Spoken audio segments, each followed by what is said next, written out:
नमो विष्णुपादाय कृष्णपृष्ठाय भूतले श्रीमद्भक्ति सिद्धांत सरस्वती नामिने। श्री कृष्ण चैतन्य प्रभु नित्यानंद श्री अद्वैत गदाधर शिवासादि गौरभक्त वृंद। हरे कृष्ण कृष्ण कृष्ण हरे हरे, हरे राम राम राम हरे हरे। सर्वज्ञ अस्मदीय गुरुपाद पद्म नित्यलापष्टुम विष्णुपाद अष्टोत्तर शतश्री श्री श्रीमद् भक्ति वेदांत शिल वामन गोस्वामी महाराज जी के श्री चरण कमलों में अनंत अनंत कोटि साष्टांग दंडवत प्रणाम निवेदन करता हूँ। तत्पश्चात शिक्षा गुरुपाद पद्म नित्यलापष्टुम विष्णुपाद अष्टोत्तर शतश्री श्री श्रीमद् भक्ति वेदांत शिल नारायण गोस्वामी महाराज जी एवं नित्यलापष्टुम विष्णुपाद अष्टोत्तर शतश्री श्रीमद् भक्ति वेदांत शिल मधुसूदन गोस्वामी महाराज जी के श्री चरण कमलों में अनंत अनंत कोटि साष्टांग दंडवत प्रणाम निवेदन करता हूँ। रूपानुग गुरुवर्ग सारस्वती दंडी पादगण एवं समुपस्थित सभी भक्तजनों के चरण में दंडवत प्रणाम निवेदन करता हूँ। आज विशेष तिथि है। आज हमारे जगत गुरु नित्यलीला पृष्ठम विष्णुपाद अष्टोत्तर शतश्री श्री श्रीमद् भक्ति वेदांत भक्ति सिद्धांत सरस्वती गोस्वामी प्रभुपाद जी के शुभ आविर्भाव तिथि महामहोत्सव। तो हम लोग शिला प्रभुपाद जी की महिमा कीर्तन करेंगे। शिला प्रभुपाद जी का अवदान वैशिष्ट क्या है। आज हम लोग इस पूरे विश्व में जो गौड़ीय मठ के रूप से हम जो जान रहे हैं, इसका मूल जो कारण शिला प्रभुपाद। और आज जो विश्व में शुद्ध भक्ति का प्रचार हो रहा है, ये प्रभुपाद जी के ही कारण है। अगर प्रभुपाद जी नहीं आते तो शुद्ध भक्ति क्या है, शुद्ध धारा क्या है, उत्तमा भक्ति क्या है, ये हम लोग जान नहीं पाते। क्योंकि लोगों को कर्म मिश्रा भक्ति, ज्ञान मिश्रा भक्ति और मिलावटी जो भक्ति है, इसको चाहिए। जिस भक्ति में किसी प्रकार का कोई रोक टोक ना हो, बाधा ना हो, सब कुछ खाओ पियो भक्ति करो, ना खान पान की शुद्धि, ना शुद्ध आचरण की आवश्यकता, ऐसी भक्ति लोग ज़्यादातर करते हैं। लेकिन प्रभुपाद जी ने आकर के कहा नहीं, भक्ति करना है तो शास्त्र में जैसे दिया है, सर्वपादि विनिर्मुक्तम तत्परितेन निर्मला ऋषिकेन ऋषिकेशम सेवनम भक्ति उच्यते। तो सर्वपादि विनिर्मुक्तम, हमारे शरीर में जो आसक्ति है, माया है, मोह है, ये सब छोड़ करके पूरी इंद्रियों से भगवान की सेवा करने का नाम ही भक्ति शिला प्रभुपाद जी ने बताया। और भक्ति शब्द केवल शिला प्रभुपाद जी ने बताया, केवल भगवान श्री कृष्ण के साथ ही प्रयोग होगा। उनके संबंध में भक्ति का केवल यूज होगा और कहीं भक्ति शब्द का प्रयोग नहीं होगा। तो भक्ति का जो मीनिंग शिला प्रभुपाद जी ने बताया। तो आज हम जो शुद्ध भक्ति कर पा रहे हैं, वैष्णव लोगों से हम सीख पा रहे हैं, तो इसका मूल कारण है शिला प्रभुपाद। शिला प्रभुपाद मतलब शिला भक्ति सिद्धांत सरस्वती गोस्वामी प्रभुपाद। तो सरस्वती गोस्वामी प्रभुपाद, उन्होंने मानव जीवन का उद्देश्य क्या है उन्होंने बताया, मानव जीवन का मतलब क्या है उन्होंने बताया। उन्होंने विशेष करके ये बताया 84 लाख योनियां हैं, लेकिन उन 84 लाख योनियों में मानव शरीर सर्वश्रेष्ठ क्यों है उन्होंने बताया। हम लोग शास्त्र में देखते हैं कि दुर्लभ मानव देह देनाम क्षणम अंगुरा तत्रापि दुर्लभ मन्य वैकुंठ प्रिय दर्शनम।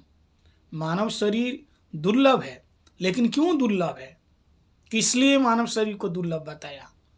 शिला प्रभुपाद जी ने बताया, इस संसार में हम ईंट काट पत्थर के ये मिस्त्री बनने के लिए नहीं आए, तो क्या बनने आए कि जो वैष्णव लोग है, जो भगवान है, भगवान के पादोवाहक चरण पादुका बनने के लिए आए। मतलब भगवान के चरणों के जो दास है, वैष्णव है, उनके दास बनने के लिए हम आए। तो लोग देखो, लोग अपने बच्चे को डॉक्टर, इंजीनियर और बैरिस्टर ये सब बनाना चाहते हैं। ठीक है, अच्छी बात है, बनाओ, लेकिन उसके साथ साथ भगवान का भक्त बनाओ। प्रभुपाद जी कहते हैं ये तो हम कितने जन्म बन चुके हैं, डॉक्टर, इंजीनियर, बैरिस्टर कितने जन्म बन चुके हैं। चैतन्य चरितामृत में, भागवत में, सारे शास्त्रों में कह रहे हैं कि हम ये ऐसा नहीं है कि पहली बार हमारा जन्म हुआ।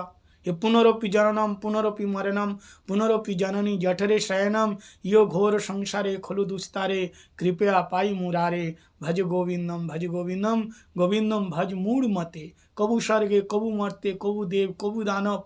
तो कितने बार ये ब्रह्मांड भ्रमिते कोनो भाग्यवान जीव गुरु कृष्ण प्रसाद पाए भक्ति लता बीज।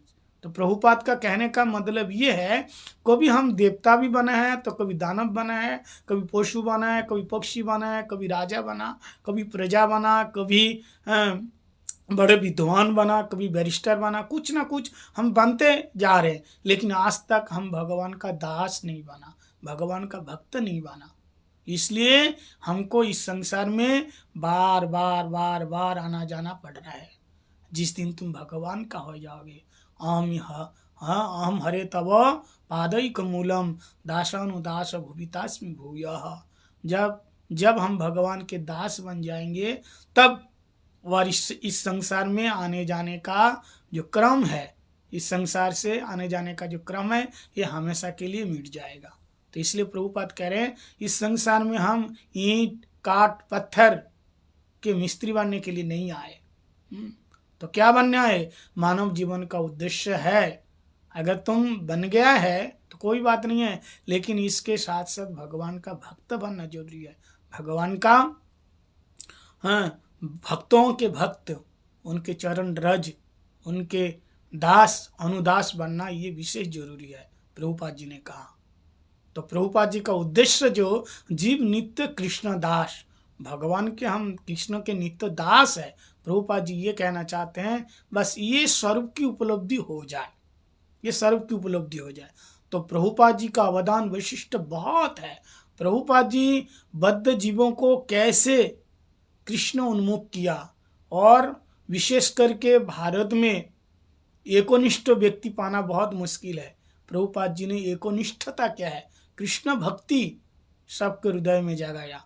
लोग नानान धर्मों में उसका मत है, सब ही समान है। एक बहुत पुरानी कहावत है, सब तो बराबर है, किसी की पूजा करो, बात तो एक ही है।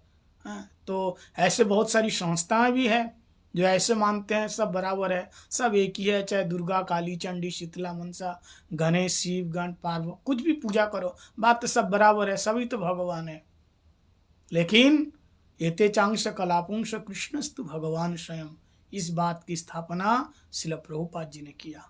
और कलियुग का युग धर्म जो नाम संकीर्तन है, श्री चैतन्य महाप्रभु बताया था कि हरिनाम संकीर्तन ही सर्वश्रेष्ठ है। संकीर्तन ही भागवतम में भी बताया। कलियुग का जो यज्ञ क्या है, संकीर्तन यज्ञ है, ये संकीर्तन ही यज्ञ है। ऐसे चैतन्य महाप्रभु ने बताया कि संकीर्तन विजयते, संकीर्तन ही हमेशा चेत दर्पण मार्जनम भव महादावाग्नि निर्वापणम श्रेय कैरव चंद्रिका वितरणम विद्यावधु जीवनम आनंदाम्बुदिवर्धनम पतिपदम पुण्यमितास्वादनम सर्वात्म स्नापनम परम विजयते श्री कृष्ण संकीर्तनम। तो वही संकीर्तन धर्म के व्रती होकर के श्रील प्रभुपाद उन्होंने विश्व में हरिनाम संकीर्तन का प्रचार किया। लेकिन हरिनाम संकीर्तन प्रचार करने के लिए स्वयं महाप्रभु जैसे बताया, पहले आचरण करो, क्योंकि आचार किए बिना वो प्रचार सक्सेसफुल नहीं होता है। तो इसलिए देखिए, वैसे तो 4 संप्रदाय है, श्री रुद्र ब्रह्म सनका जत्तारऊ कलोचिति पावना। लेकिन ब्रह्म मध्य गौड़ीय संप्रदाय में हमारे जो संप्रदाय श्रील प्रभुपाद, इस संप्रदाय के प्रचार पूरे विश्व में, देश विदेश में, सर्वत्र ही। हम लोग विदेशों में केवल एक ही गौड़ीय संप्रदाय के लोगों को हम देख पा रहे हैं, ये लोग हरिनाम संकीर्तन का प्रचार कर रहे हैं। नहीं तो बाकी लोग क्या मंदिर खोल के तो बैठे हैं, बस मंदिर में आओ, माथा टेको, चले जाओ। लेकिन हरिनाम करना है, गले में कंठी पहनना है, तिलक धारण करना है, भगवान का नाम लेना है, एकादशी का व्रत करना है, ये जो प्रचार, भगवान का तुम दास हो, इस प्रकार से गीता का अध्ययन करना चाहिए, सबको हाथ में गीता पकड़ा देना, सबको भक्त बना देना, ये केवल प्रभुपाद जी का अवदान है। प्रभुपाद जी अपने अनुयायी को ऐसा सिखाया कि जाओ महाप्रभु का वाणी का प्रचार करो, रूप रघुनाथ दास की वाणी का प्रचार करो। ये प्रभुपाद जी के कारण ही हो पा रहा है। और वे स्वयं अपने जीवन में आचरण करके, शिक्षा दे करके प्रभुपाद जगत जीव को सिखाया, तभी उनका प्रचार इतना सक्सेसफुल है। मायापुर में जहाँ पर प्रभुपाद जी ने भजन किया, सबसे पहले 100 कोटि नाम यज्ञ, 100 कोटि नाम यज्ञ उन्होंने किया है भक्ति विजय भवन में। उसी समय अभी जहाँ है भवन, उसी समय प्रभुपाद जी के फूस की कुटिया में, घास भूसा की कुटिया में, गर्मी के मौसम में एकदम प्रभुपाद जी उस गर्मी में उस कुटिया के अंदर बैठ करके 100 करोड़ नाम यज्ञ किया। प्रभुपाद जी ने 100 करोड़ नाम यज्ञ करने के बाद तब भक्ति नाम का प्रचार उन्होंने किया है। तो आपने स्वयं जीवन में आचरण किया प्रभुपाद जी ने। और प्रभुपाद जी का जीवन अतिमर्त चरित्र है। प्रभुपाद जी की कथा हम लोग गुरु महाराज जी के मुख से श्रवण किया है कि ये जो महापुरुष है, राधा रानी के अपने निज जन है, ये उनके जन्म से ही पता चल गया। उनकी जीवनी हम लोग देखते हैं कि प्रभुपाद जी का जब जन्म हुआ तो उनके शरीर में जो भक्त का, महाभागवत का लक्षण दिखाई दिया। उसके कंधे में जनेऊ, उनके कंधे में जनेऊ के निशान, शरीर के अंगों में, द्वादश अंग में तिलक की पूरे स्पष्ट छाप दिखाई दे रहे, निशान दिखा दे रहे।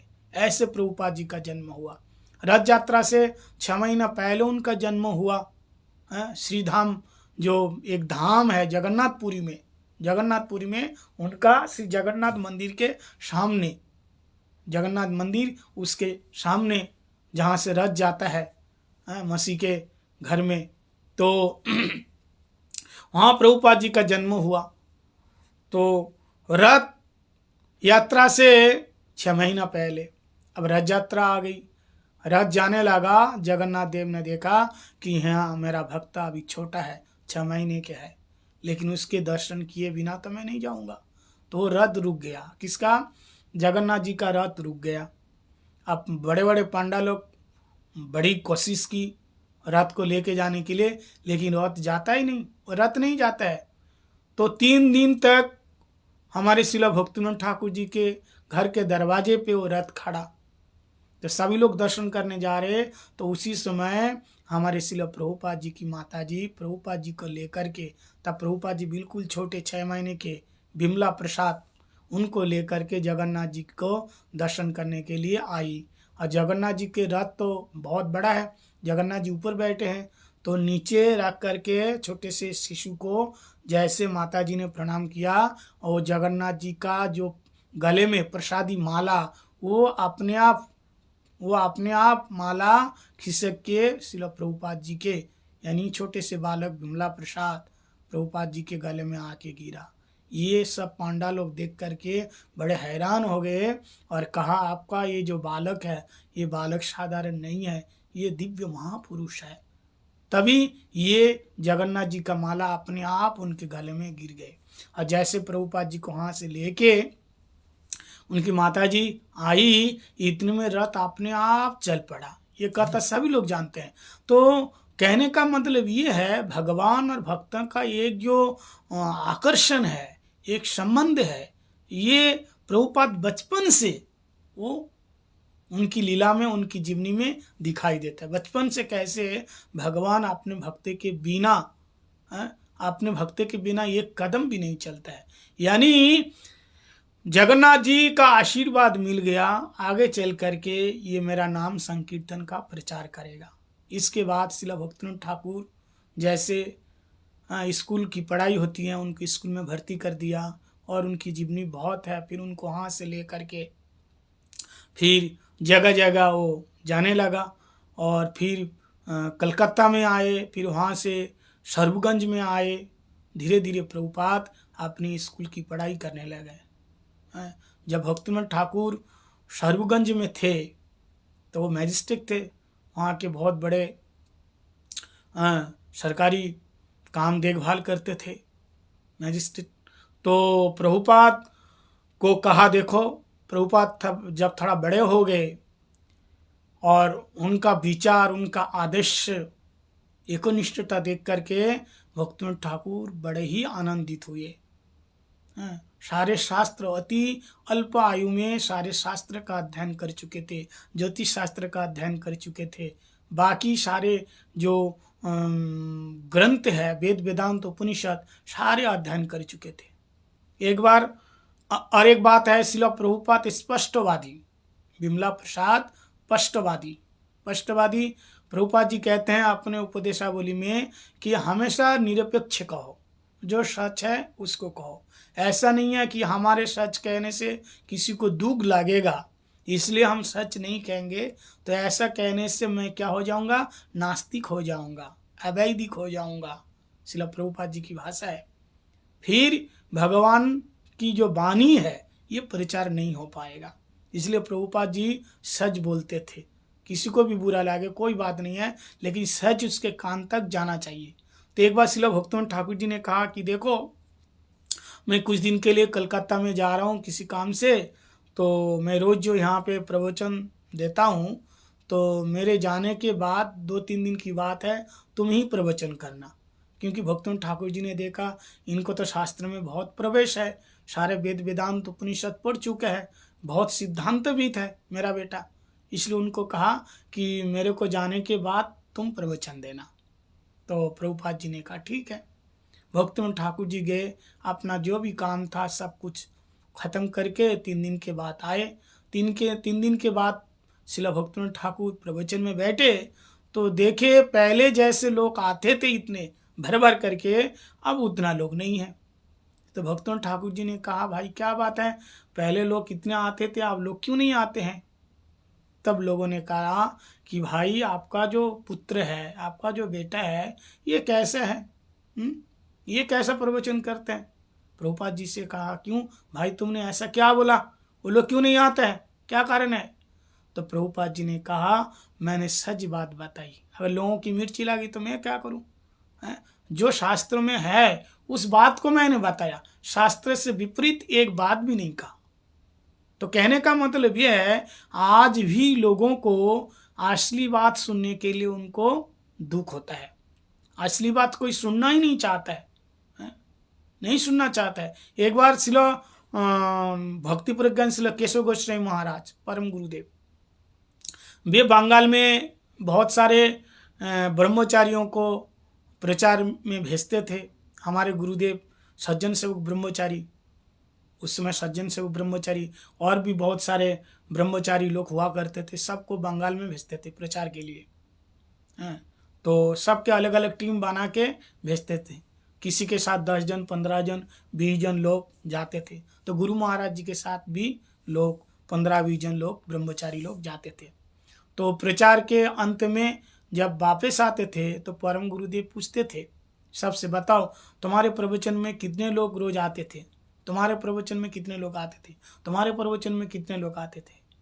तो गुरु महाराज जी से पूछा, सज्जन तुम बताओ तुम्हारे कथा में कितने लोग आते थे। तो गुरु महाराज जी ने कहा ज़्यादा लोग नहीं, हमारी कथा में मुश्किल से 10-15 लोग बैठते थे।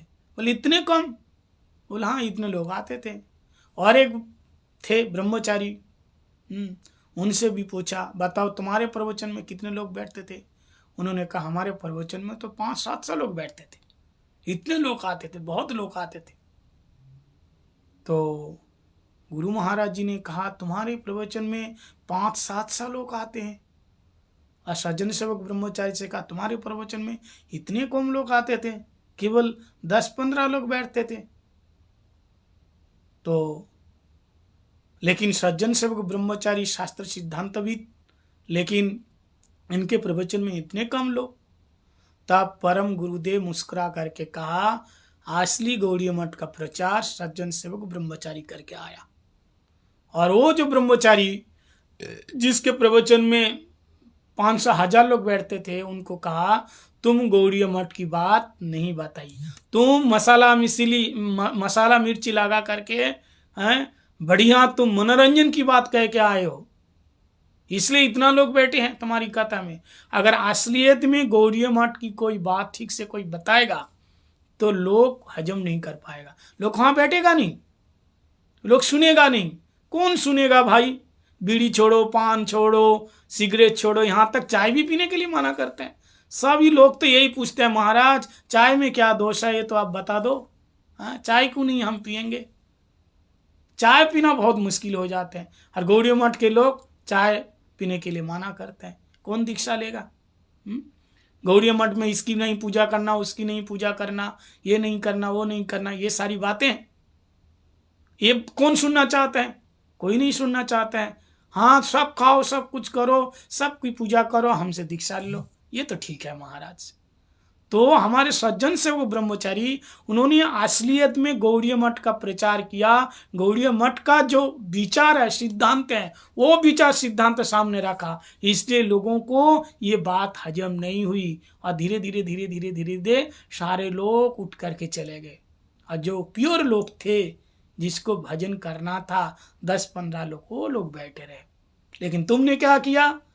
तुमने हर प्रकार की बात बता करके गौड़ीय मठ की जो असली बात है, ये बात तुमने नहीं बताई, इसलिए तुम्हारे प्रवचन में इतने सारे लोग आए। तो कहने का मतलब ये है, परम गुरुदेव भक्ति प्रज्ञानशील केशव गोस्वामी महाराज जी, उनका भी यही विचार है जो प्रभुपाद जी का विचार। प्रभुपाद जी ने जैसे निर्भीक वक्ता, जैसे निर्भीक होकर के उन्होंने प्रचार किया। प्रभुपाद जी कहते हैं हमें ज़्यादा लोग नहीं चाहिए, ज़्यादा भीड़ हमें नहीं चाहिए, भीड़ की कोई आवश्यकता नहीं है। नेताजी सुभाष चंद्र बोस ने कहा कि महाराज अब ऐसा कीजिए, आपके गौड़ीय मठ में केवल बीड़ी और चाय की छूट दे दीजिए। क्या? बीड़ी पीने का और चाय पीने का, ये दोनों चीज़ों की छूट दीजिएगा। देने से आप देख लेना, ये पूरी दुनिया के लोग, विश्व के लोग आपके ही चरणों में आ जाएंगे, आपके शिष्य बन जाएंगे। इसके उत्तर में प्रभुपाद जी ने कहा नहीं नहीं, हमको पूरी दुनिया नहीं चाहिए, हमको 2 व्यक्ति चाहिए जो कि शुद्ध भक्ति का प्रचार करे। हमको ऐसे बीड़ी सिगरेट पान ये सब नशा करने वाले ऐसा आदमी हमें नहीं चाहिए। हमें केवल 2 ही व्यक्ति चाहिए, दुनिया नहीं चाहिए, 2 ही व्यक्ति चाहिए जो कि शुद्ध रूप से भगवत नाम करे और भक्ति का प्रचार करे। ये प्रभुपाद जी का विचार। तो इसलिए प्रभुपाद जी कहते हैं निर्भीक जो सत्य है ये बोलो, निर्भीक बात को प्रचार करना चाहिए। अगर ऐसा नहीं किया, सच बात को हम ढक करके, अगर मैं लोगों को मनोरंजन करने के लिए लोग बुरा मान जाएगा, तो फिर ये हमारा गौरवाणी प्रचार नहीं हुआ, गौरवाणी का प्रचार नहीं हुआ। तो ये ऐसे प्रभुपाद, तो प्रभुपाद जी के ये विचार है। इसलिए प्रभुपाद जी, देखो आप सभी लोग प्रभुपाद जी के बारे में जानते हैं, सभी है कि यही तो कहते हैं, हम लोग 2-3 दिन से यही तो सुन रहे हैं। प्रभुपाद जी उसी समय, प्रभुपाद जी का ऐसा प्रचार हुआ, तो उसी समय जो जितने सारे सहजिया लोग थे, आउल बाउल कत्ता बजा नेड़ा दरवे साई, सहजिया सखी में किस मार्त जात गोसाई, अतिवाड़ी चूड़ाधारी गौरांग नावरी, ये सारे लोग जो थे, जो लोग मिलावट भक्ति करते थे, सब कुछ खाओ पियो, सब उसकी पूजा करो, भक्ति करो, एकनिष्ठ नहीं थे, खान पान में शुद्ध विचार नहीं था, जो स्मार्ट तो पंडित लोग, स्मार्ट तो कर्मकांडी ब्राह्मण लोग, ये लोग क्या देखा, प्रभुपाद जी की वाणी में इतनी शक्ति है और सारे लोग इनके चरण में जा रहे, इनके चरणाश्रित हो रहे। और ये क्या कर रहे हैं, शूद्रों को भी जनेऊ पहना रहे, शूद्रों को भी पूजा का अधिकार दे दिया। अरे भाई, वेद में तो लिखा हुआ है शूद्र और स्त्री जाति को उनको उनको शूद्र जो स्त्री जाती है उनको तो पूजा का अधिकार ही नहीं है, लेकिन ये सबको मंदिर में घुसा दे रहे, सबको दीक्षा दे रहे। ब्राह्मण छोड़ करके जनेऊ पहनने का अधिकार तो है ही नहीं है, तो फिर शूद्र को कैसे पहना रहे। लेकिन प्रभुपाद जी ने शास्त्र का विचार दिया है, शास्त्र सिद्धांत उनको समझाया, लेकिन वो कहाँ समझने वाला। शास्त्र में कहा कि वा वर्णी कि वा वर्णाश्रमहीन जय कृष्ण तत्ववेत्ता सही आचार्य प्रवीण। शास्त्र में भगवान कह रहे हैं मद भक्त सपच प्रिय, मेरा भक्त अगर सपच हो वो मेरा प्रिय है। प्रहलाद महाराज जी कहते हैं मन्य वरिष्ठम, मेरे को ऐसा लगता है सपचम, जो सपच है लेकिन द्वादश गुण युक्त, 12 गुणों से समन्वित अगर ब्राह्मण कृष्ण भक्ति नहीं करते हैं, तो फिर अगर एक चंडाल होकर के कृष्ण भक्ति करते हैं तो 12 गुण युक्त ब्राह्मण कृष्ण भक्ति रहित होने के कारण वो ब्राह्मण श्रेष्ठ नहीं है, भक्ति परायण वो चांडाल श्रेष्ठ है। अरविंद नाव वो जो भगवान के चरणों में जिनका मन समर्पित है। ये भागवत का प्रसंग है, सभी लोग जानते हैं। तो प्रभुपाद जी सारे दृष्टांत देने के बाद भी ये सहजिया लोग, ये लोग प्रभुपाद जी के सारे खिलाफ हो गया। बोले ये रहेगा जब से ये आया हमारा दान दक्षिणा हाँ सब कम हो गया, कोई हमारे मंदिर में नहीं आते हैं, कोई हमारे पास नहीं आते हैं, सब इनके यहाँ जा रहे, सब भीड़ हो रही है, इसलिए सब लोग मिल करके इन्हें मारने की चेष्टा किया, इसको जान से मार दो। और आप लोग जानते हैं जब उसी पड़ामातोला में सभी लोगों ने आक्रमण किया, उसी समय प्रभुपाद जी का प्रचार तुमुल रूप से हो रहा था। जब आक्रमण किया तो परम गुरुदेव भक्ति प्रज्ञान श्री केशव गोस्वामी महाराज जी कैसे उन्होंने अपने जान को बाजी लगा करके प्रभुपाद जी का प्राण की रक्षा किया। एक सत शिष्य का क्या लक्षण होना चाहिए यहाँ शिक्षा दिया। तो प्रभुपाद जी एक लीला के द्वारा बहुत सारी शिक्षा दिया। एक तो ये शिक्षा दिया कि भगवान का प्रचार के लिए चाहे कुछ भी हो जाए, लेकिन भगवान का प्रचार रुकना नहीं चाहिए और सच बात को बताना चाहिए, एक शिक्षा दिया। और दूसरा शिक्षा, शिष्य सत शिष्य कौन है, ये विपत्ति काल में इसकी परीक्षा होती है, विपत्ति काल में इसकी परीक्षा होती है, कौन असली शिष्य है, कौन अंतरंग शिष्य है। ये उसी समय परम गुरुदेव, उनके जो परम प्रिय शिष्य असली शिष्य परम गुरुदेव जो प्रभुपाद जी के अंतरंग शिष्य, इसका परिचय दिया, इस लीला के द्वारा हम लोग सुनते हैं।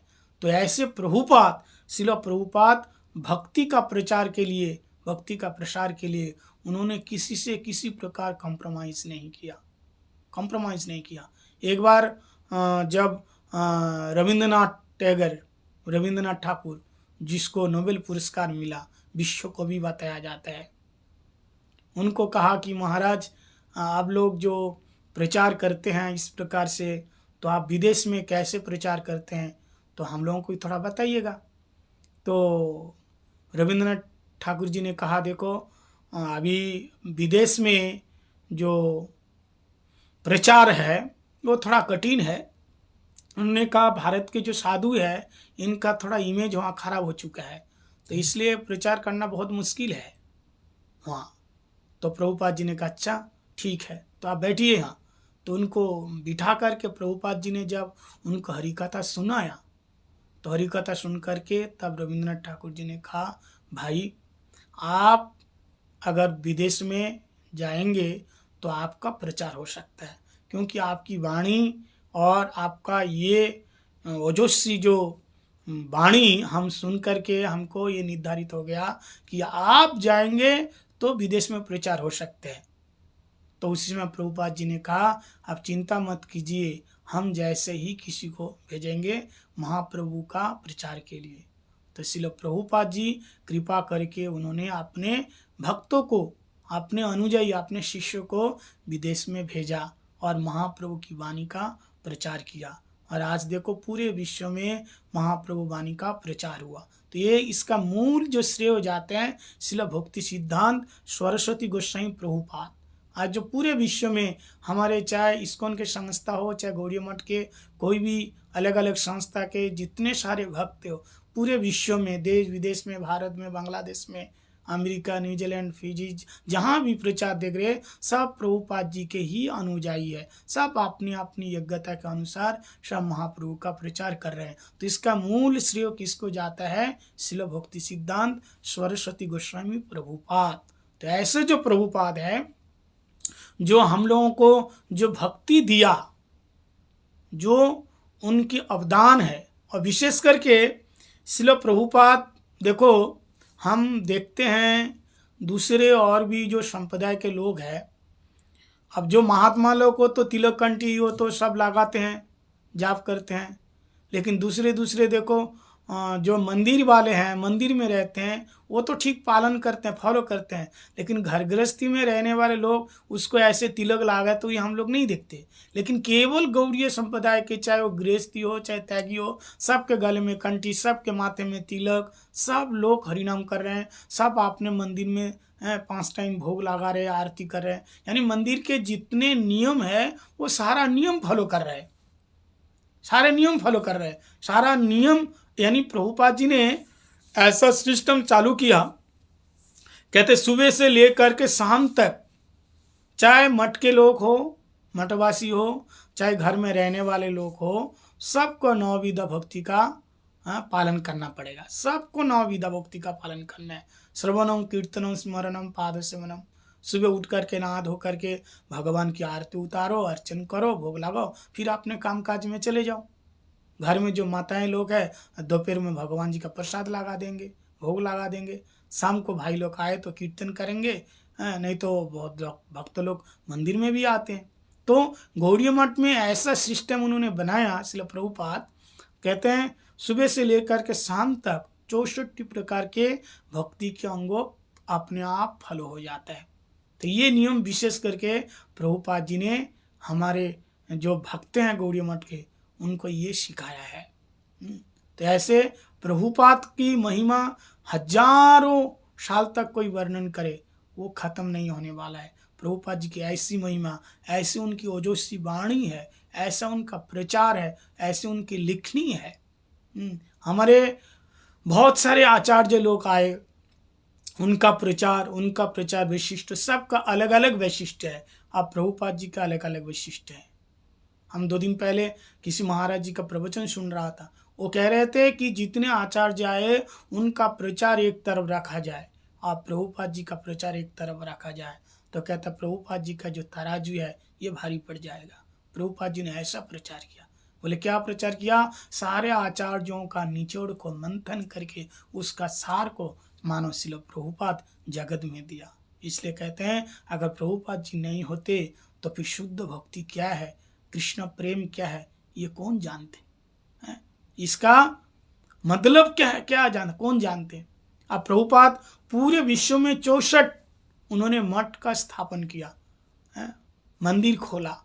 तो जहाँ जहाँ उन्होंने मंदिर खोला वहाँ उन्होंने सभी भक्तों को मंदिर में जोड़ा और सभी भक्तों को कहा भाई जारो देखो तारे कहो कृष्ण उपदेश। सबको कृष्ण कृष्ण बोलो। अगर कोई भक्ति करना नहीं चाहता है, भक्ति के बदले में तुमको गाली देता है, कोई बात नहीं है। प्रभुपाद जी कहते हैं एक कृष्ण बहिर्मुख व्यक्ति को कृष्ण उन्मुख करने के लिए 100 गैलन खून को जलाना पड़ता है, खर्चा करना पड़ता है। और 100 गैलन कितना होता है भाई आप हिसाब करो। इतना मतलब उनके पीछे इतना समय देने पर, इतना तुमको टाइम देने पर तब जा कर के कोई भक्त बनता है, एक बार नहीं बनता है। तो प्रभुपाद जी का ऐसा विचार है कैसे भी उनको कृष्ण भक्ति में लेके आओ। प्रभुपाद जी का ये विचार, उनको कृष्ण भक्ति में लेके आओ। तो ऐसे प्रभुपाद जी का जो विचार, प्रभुपाद जी का जो भाषण, ये बड़े बड़े पंडितों के द्वारा भी समझना बहुत मुश्किल होता था। एक बार प्रभुपाद काशी में, वाराणसी में प्रवचन दे रहे थे। वहाँ बड़े बड़े विद्वान लोग थे, काशी के विद्वान बड़े बड़े, सबकी 3, 4, 5 डिग्री है, ऐसे बड़े बड़े विद्वान। और उसी सभा में श्रील प्रभुपाद जा करके हरि कथा सुना रहे थे। अब इनकी वाणी सुन करके अपराकृत दिव्य अलौकिक चिन्मय ये सब शब्द सुन करके वहाँ के पंडित लोग ऐसे देखते रह गए उनके मुख की तरफ कि ये क्या बोलते हैं भाई, कौन सी भाषा में बोल रहे हैं। क्योंकि प्रभुपाद जी की जो भाषा है ये गोलोकीय भाषा है, साधारण भाषा नहीं है, ये गोलोकीय भाषा है। ये गोलोकीय वार्ता लेके आए, तो गोलोकीय भाषा को समझने के लिए ये गोलोकीय शक्ति की आवश्यकता है। यानी चिन्मय बात को समझने के लिए अपने इंद्रियों में वो चित्त शक्ति होनी चाहिए। केवल विद्या बुद्धि के द्वारा, पांडित्य के द्वारा, डिग्री के द्वारा, साहित्य रत्न बन गया, ये सब कुछ साहित्य पढ़ लिया, इसके द्वारा वो समझ नहीं सकता है। अरे भक्ति, इसलिए तो हम लोग देखते हैं कि भगवान की कथा सुनने के लिए, ये भगवान की कथा है, ये सुनने के लिए सुकृति की आवश्यकता होती है। स्वल्पपुण्य बताम राजन विश्वास नहीं बजायते। स्वल्पपुण्य वाला व्यक्ति भगवान का नाम, भगवान का प्रसाद और भगवान स्वल्पपुण्य बताम राजन विश्वास नहीं बजायते। नाम ब्राह्मण वैष्णवे, वैष्णव के प्रति, भगवान के प्रति, भगवान के नाम रूप गुण लीला के प्रति उसको विश्वास नहीं होता है, जिसके अंदर सुकृति नहीं है, जो पुण्यवंत नहीं है। तो यहाँ पढ़ना लिखने की तो बात है ही नहीं है, न च बुद्धिया न च टीकया च। तो इसलिए उसके अंदर सुकृति की आवश्यकता है। लेकिन ये पंडित लोग, स्मार्ट पंडित लोग, विद्वान लोग, ये प्रभुपाद जी से कहा कि प्रभुपाद आप थोड़ा जो बोल रहे हैं ना, थोड़ा नीचे उतार के आप बोलिए, यानी थोड़ा नीचे लेवल की बात बताइए। इनडायरेक्ट रूप से कहना चाहता, आप जिस लेवल में बोल रहे हैं हम तो उसी लेवल में है ही नहीं है, अब थोड़ा नीचे उतर के नीचे लेवल की बात कीजिए। तो श्रील प्रभुपाद जी ने कहा, भाई हम लेवल में क्यों उतरेंगे, हम लेवल में उतर के नहीं बोलेंगे, हम जहाँ हैं ठीक है, तुम अपने लेवल को बढ़ाओ। लेवल को घटाना नहीं चाहिए, उसको बढ़ाना चाहिए। तुम धीरे धीरे ऊपर उठो। प्रभुपाद जी कहते हैं आपने लेवल को कभी घटाना नहीं चाहिए, उसको बढ़ाना चाहिए। तो तुम अपने लेवल को बढ़ाओ और हमारी कथा को समझो। तो कहने का मतलब प्रभुपाद जी ने वहाँ पे शिक्षा दिया, विद्या बुद्धि पांडित्य का जो अहंकार है, हाँ 2-4 लोग ताली बजाएंगे, तुमको डिग्री मिल जाएंगी, बहुत बड़ा वक्ता घोषित कर देंगे, लेकिन भगवान की जो भक्ति है, भगवान की जो कृपा है, ये प्राप्त नहीं होगा। ये मान सम्मान पूजा प्रतिष्ठा दे करके गति वंचित वंच का चिंत पदम, भगवान के भक्तों को वंचक कहा गया। प्रभुपाद जी की वंचक क्यों? जैसे भगवान वो सहज किसी को भक्ति नहीं देते हैं, मुक्ति दे देंगे हैं, और बाकी संसार का सुख, भुभुक्षु मुमुक्षु ये सब भुक्ति मुक्ति दे देंगे, लेकिन भक्ति नहीं देते हैं। ऐसे भगवान के भक्त हैं, वो सहज कृष्ण भक्ति नहीं देते हैं, वंचना कर देते हैं। तुमको संसार का सुख चाहिए, भोग चाहिए, पुत्र चाहिए, परिवार चाहिए, सब लेके जाओ, लेकिन भक्ति नहीं। भगवान कहते हैं भक्ति दे दिया तो मैं उनका दास बन जाऊंगा। इसलिए चैतन्य महाप्रभु कहते हैं न धनम न जनम न सुंदरीम कविताम व जगदीश कामये ममो जन्मनि जन्मनिष्ठरे भवताद भक्ति रहे तो कितई। अगर आप देना चाहते हैं जन्मा जन्मांतर आपके चरणों की भक्ति दीजिए। हमें भक्ति चाहिए और कुछ नहीं चाहिए, हमें भक्ति दे दो। धर्म न अर्थ न काम रुचि गति न चाऊ निर्माण जन्म जन्म राम पदे रति यह वरदानान। ये धर्म अर्थ काम मोक्ष कुछ नहीं चाहिए। कितनी बड़ी बात है, धर्म अर्थ काम मोक्ष। लोग पैसे के पीछे भाग रहे हैं, मान सम्मान के पीछे भाग रहे हैं, प्रतिष्ठा के पीछे भाग रहे हैं। और भक्त कहते हैं शुद्ध भक्त न कपिष्टम न च सार्वभौमम न रसाधिपत्यम न योग सिद्धि अपुनर्भवम वा वांछन्ति जत्पाद रजोभिषेकम। ये स्वर्ग सुख मुक्ति से और किसी को दे दो, लेकिन हमें क्या चाहिए? बस आपके चरणों में प्रेम चाहिए, आपके चरणों का दास बन करके आपकी सेवा करना चाहते हैं, आपका विरह चाहिए, आपके विरह में हम रोना चाहते हैं। तो प्रभुपाद जी का ये सिद्धांत है शुद्ध भक्ति। शुद्ध भक्ति का मतलब यही है महाप्रभु जो भक्ति सिखाया, न धनम न जनम न सुंदरीम जगदीश कामारे। इसलिए प्रभुपाद शुद्ध भक्ति जगत में दिया। अगर भक्ति करना है कैसे निष्काम भक्ति प्रभुपाद उन्होंने सिखाया। तो प्रभुपाद संसार में जो विद्या उन्होंने कहा, ये विद्या क्या है? असली विद्या जो विद्या के द्वारा भगवान के चरणों में हमारे रतिमती होए, रतिमती होए। और आप लोग एक कथा जानते हैं, प्रभुपाद जी का इतना विद्वत, इतना पांडित्य देख करके एक बहुत बड़े कलकत्ता के एक बहुत बड़ा आदमी, पढ़े लिखा आदमी, वकील साहब, वो आए कथा सुनने के लिए। वो कथा सुनने के लिए आए और प्रभुपाद जी ने क्या बताया, बोले देखो दूर वो खेत में काम कर रहे हैं, उनके पास जाओ, अभी मैं बहुत बिजी हूँ, अभी उनके पास जाओ, पहले उनके पास बैठ करके थोड़ी सी कथा सुन करके आओ और फिर मैं सुना दूंगा, जाओ।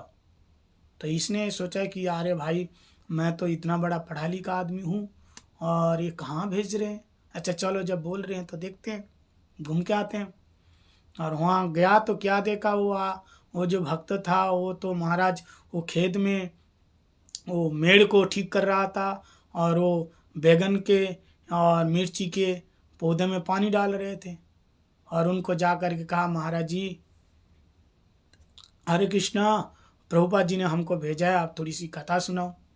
तो वो सुन करके घबराया। उसने कहा मैं तो कभी स्कूल में गया नहीं और पढ़ा लिखा है भी नहीं, और प्रभुपाद जी मेरे को कहा कथा सुनाने के लिए। चलो प्रभुपाद जी का आदेश है, ठीक है भाई तुम यहाँ बैठो। उसको मेड़ में गामछा बिछा दिया, बोले इस मेड़ में बैठो। और प्रभुपाद जी ने जब कहा है तो मैं प्रभुपाद जी की कृपा से जो भी कथा सुनी है वो आपको सुनाएंगे। तो वहीं महाराज फावड़ा रख करके हाथ धो करके और वहीं शुरू हो गए कथा सुनाना। देखो गुरुवर्ग अगर किसी को कभी कोई चीज़ देते हैं तो उसके साथ साथ अपनी शक्ति भी देते हैं। जैसे गुरुदेव हमें मंत्र दिया तो मंत्र के साथ साथ शक्ति का भी संचार कर देते हैं ताकि उनकी शक्ति से हम काम कर सकते हैं। तो प्रभुपाद जी जब उनको कथा कराने के लिए, कथा बोलने के लिए बताया तो उसके साथ साथ उनको शक्ति भी दे दिया कि ये कथा बोल सके, कह सके। और जैसे आंख बंद करके प्रभुपाद जी का स्मरण किया, वंदना की, तो उसी समय मानो उनके मुख से साक्षात शुद्ध सरस्वती माता वहाँ से प्रवाहित होने लगी गंगा जी की तरह। और ऐसी सुंदर हरि कथा सुनाई। हम लोग सुनते हैं गुरुवर्गों के मुँह से कि वो जो व्यक्ति, पढ़ा लिखा व्यक्ति, उसका अंदाज जो अहंकार था, घमंड था कि मैं बहुत पढ़ा लिखा हूँ, तो वो सारा अहंकार चूर हो गया, घमंड चूर चूर हो गया। और फिर वो उनके चरण में दंडवत प्रणाम किया और मनी मन सोचने लगा, जिनके शिष्य हैं, जिनकी भाषा हमें समझने में इतनी कठिनाई हुई और जो इतनी अच्छी हरि कथा सुना रहे, फिर उनके गुरुजी कैसी कथा सुनाते होंगे, कितने पहुँच हुए होंगे हैं। मेरे अंदर तो अहंकार था कि मैं जानता हूँ, अरे इनके आगे तो मैं कुछ भी नहीं जानता।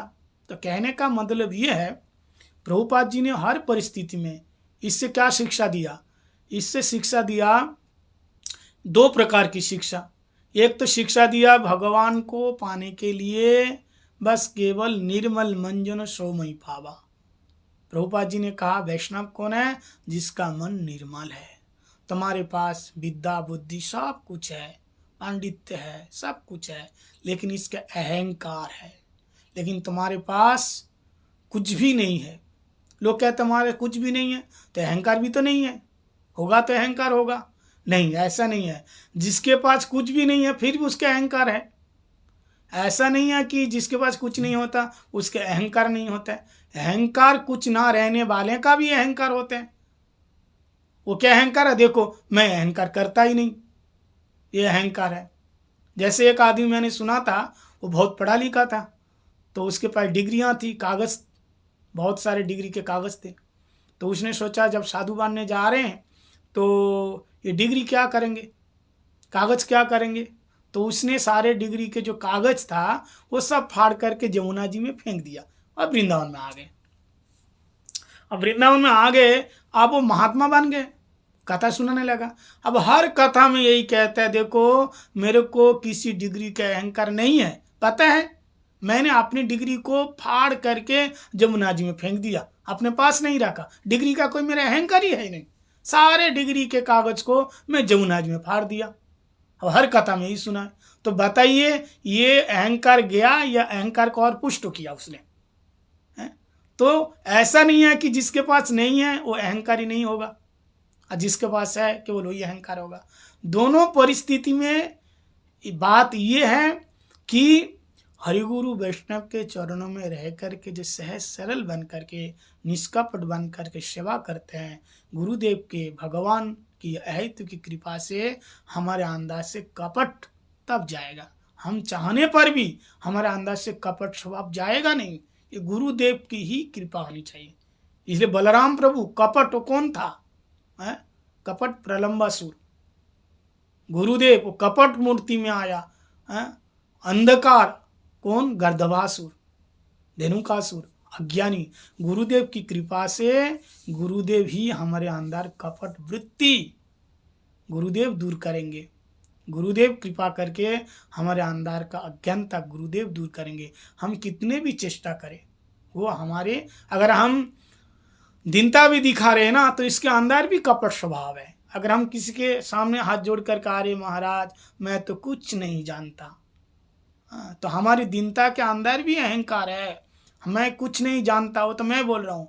अगर हमारे को और कोई बोले अरे तू कुछ नहीं जानता, तूने बहुत बेकार कथा सुना दी, अच्छा नहीं लगा, तो हमारा मन खराब हो जाएगा।